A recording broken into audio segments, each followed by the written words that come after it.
Here we go. Welcome, everybody, to our final chapter of Daniel.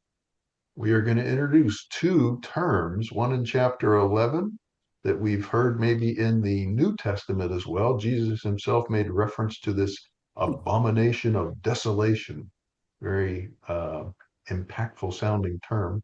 We're also going to see a reference in chapter 12 that gives us assurance that what John later saw and wrote about in Revelation about the end of times great tribulation, that second half of the 7 year tribulation, spelled out here in Daniel's work as time, times, and half a time, a year, 2 years, and a half a year. So 3.5 years. So we're going to see that term brought up in tonight's reading. When you're done, I'm going to show you this. It's real simple. Okay. We're on Daniel chapter 11. The details of the prophecy are going to be shared about future kingdoms. And in fact, it's a little bit of a recap of what we had read a couple of chapters ago were about Daniel's dream. And it was explained by an angel, a messenger for Daniel. We're going to see a second take on that. It's going to reiterate what we think was fulfilled by Alexander and his four generals later in the still BC, but a good, couple of 100 years in the future from where Daniel's perspective was. We're going to then see a truly contemptible ruler rise and exalt himself. And we're going to see this early representation of that in a ruler before Jesus's time, but he doesn't quite check all the boxes, implying that there is still this like the echo of a preliminary fulfillment, and we're waiting for the final fulfillment. We're going to see a tremendous suffering of God's people, specifically the Jews. And the good news is that they are going to eventually be led back to reunion and acceptance of Jesus as Lord. The first couple of chunks of chapter 11 we covered last week, at least the first four verses. But we're going to see this succession of rulers. We're going to talk about who they are. And again, while not a perfect historical teacher, I did gather some information about the historical accuracy.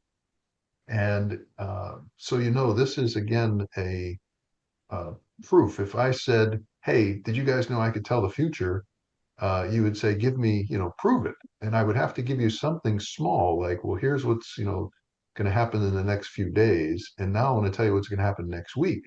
And if I got right what's going to happen in the next few days, you might believe what's going to happen in the following week. So this is exactly what Daniel does. He gives a view a couple of 100 years into the future, and he also gives a view that's at least 2,500 years in the future if it's going to happen in our lifetimes.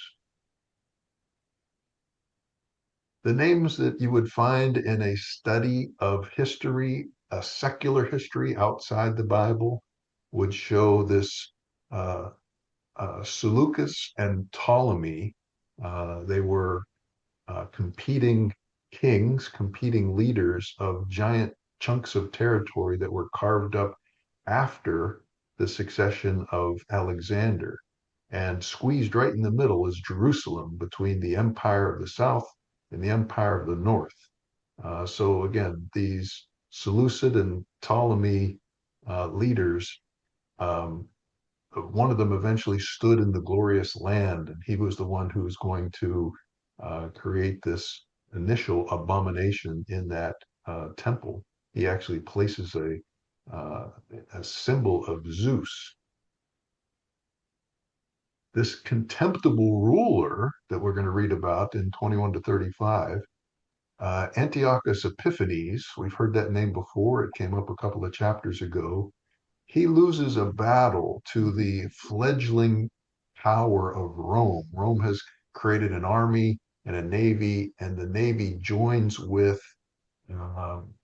another competing group and essentially causes him to lose face, and he is so humiliated that as he is returning back to his country, he has to go through Jerusalem, and he uh, uh, commits this unspeakable slaughter of 80,000 Jews, 40,000 are sold, 40,000 are taken prisoners, and the equivalent of today's value of about $1 billion is plundered from the temple. So this is all from secular history. We know this happened a couple of hundred years after the forecast by Daniel, and you would maybe say, hey, this seems like a fulfillment of Daniel's prophecy. But in fact, Antiochus places Zeus in the temple, and the Antichrist, the one who's foretold in Daniel's writing, will actually place an image of himself in a place of, of sanctuary. And therefore, we know that it hasn't quite been fulfilled, but it's going to be this early echo, just like we read that uh, Abraham, willing to sacrifice his son was an example of God the Father willing to sacrifice his son Jesus. And we get these little echoes, these little foreshadows of God's plan. I don't expect you to read this whole chart, but you will get copies of all this after tonight's presentation. And it just shows you verse by verse a comparison of what's happening in the northern kingdom under Seleucus and under the southern kingdom under Ptolemy. And it shows literally the level of detail included in Daniel's prophecy to the point where many who critique the Bible say, well, this is clearly just misdated. He wrote this during the time somebody wrote this and backdated it and said, oh, yeah, yeah, that was given to us by Daniel 200 years ago, because it's just so accurate and so revealing the vision that Daniel had. We, of course, as believers say, no, this is proof that God is able to give us a little peek into the future and then hold out a more divine revelation later on in our lifetime. There's another book. I think Ron is the only one with a Catholic Bible among us, but there's a complete book in the Catholic version of the Bible called Maccabees.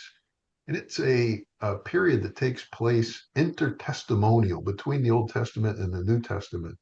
And it's a time where a group rose up and revolted against the Antiochus Epiphanes. This happened about 167, 160 BC. They're the ones who are militants. They're trying to stand up against this imposing Hellenization, meaning the introduction of Greek practices and Greek gods. And they revolt and say, no, we're not going to do this anymore.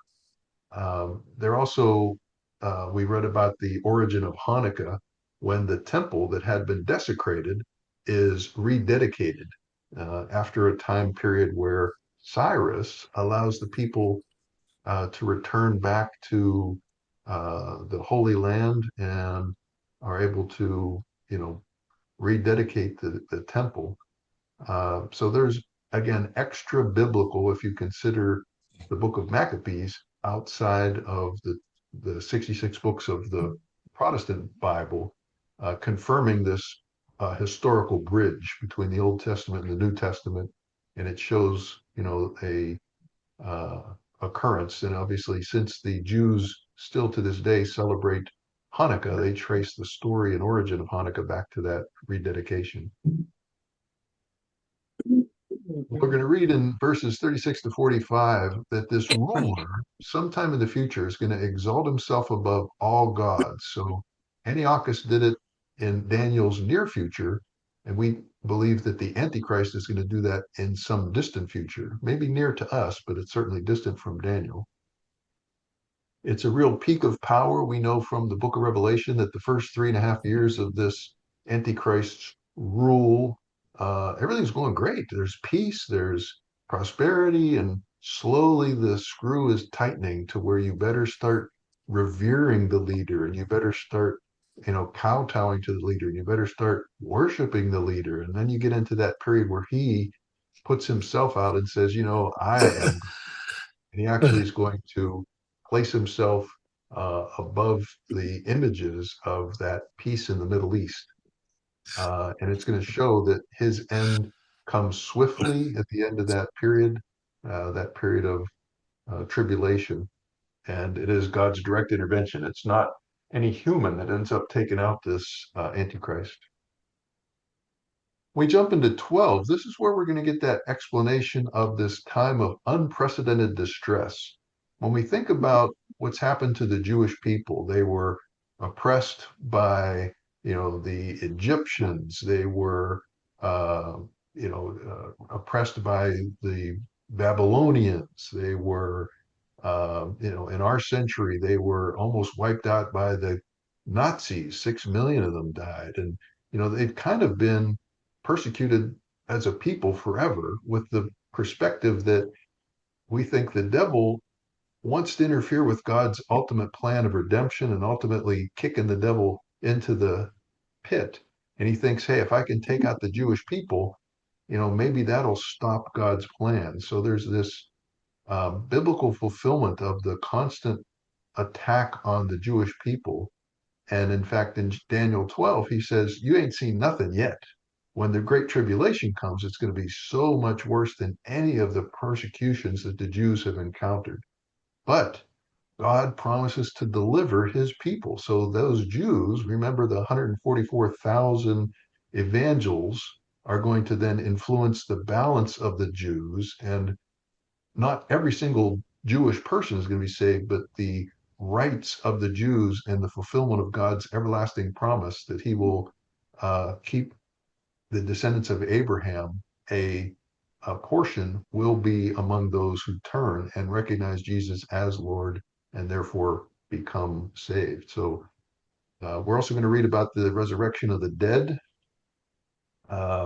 It becomes clear that both everybody's resurrected. That's one of the things I learned in the last few years, that you think, oh, God's going to raise up only those he saves. No, he raises everybody up. The dead are all raised, some to everlasting life, some to everlasting punishment. Um, so that is going to help us deal with a concept that says there is no um, annihilation, which some people, I think, will be hoping for. So we're going to kick off right with verse 1 in chapter 12, and then dive down into 13 and 17, this period of great distress. Um, the Antichrist is going to, come back being like an Antiochus Epiphanes, but worse.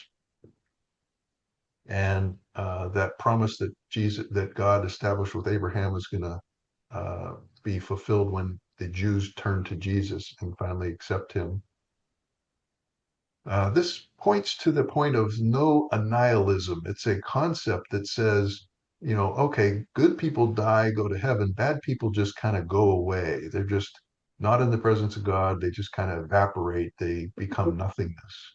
And our scriptural understanding is, of course, that there are two destinations. There's not a destination that is nothing. It's either heaven or hell. There's only two destinations. Um, and, the writing that Daniel gives us says that the wise will shine now, meaning they will, accept Jesus' resurrection and salvation and therefore enjoy that lasting glory. The book ends in 12. It's a very short one that talks about that time, the message being sealed.